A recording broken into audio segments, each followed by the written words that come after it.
Yo, what's up, what's up? Good afternoon guys, Chris TV, welcome back to my channel again guys.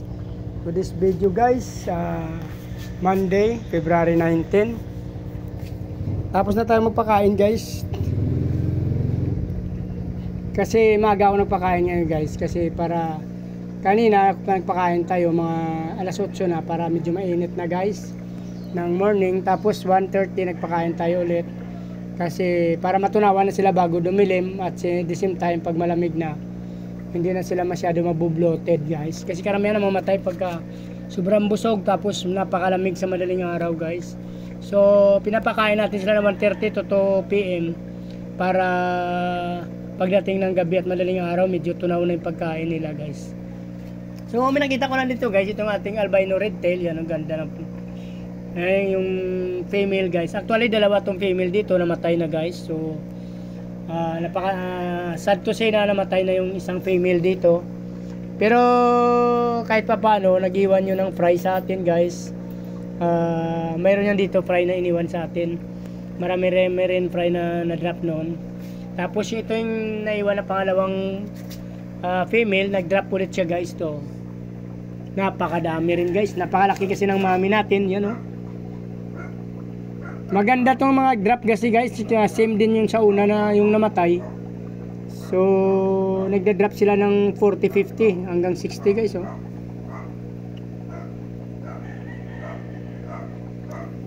Ito yung albino na red tail, ganda niyan guys. Ganda ng parents yan oh. Malaki pati yung babae magbuntis eh.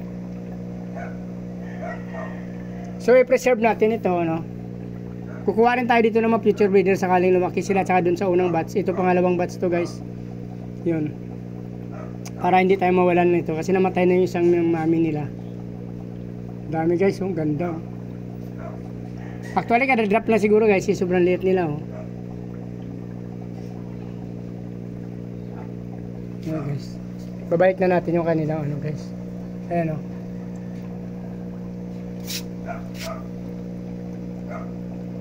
Para makakain na sila guys kasi kapapakain na natin may tira-tira pa sila dyan. Yan.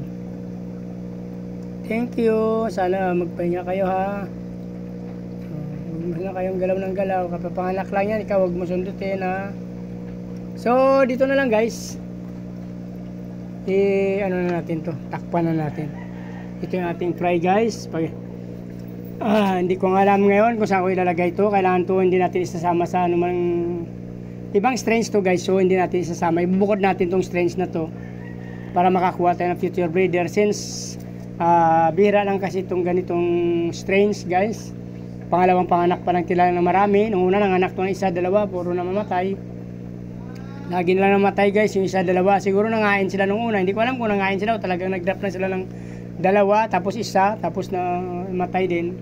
So ito, kailangan natin to paramihin. Kukuha tayo ng future breeder dito sa una. Dito mayroon tayo dito future breeder. Madilim lang guys kasi ano. Ito red tail. 25 piraso yan dyan guys. So ito marami to. Nasa 50 oh. Palagay na lang natin 40 plus to guys. Hindi nyo na maninag pero may nakadikit pa kasi sa ilalim oh. So kung nagustuhan yung video na to guys, please like, follow, subscribe mga guys. Maraming salamat sa patuloy na panonood at pagsuporta sa aking mga video guys. Mabuhay kayo hanggang gusto nyo. Salamat, bye bye.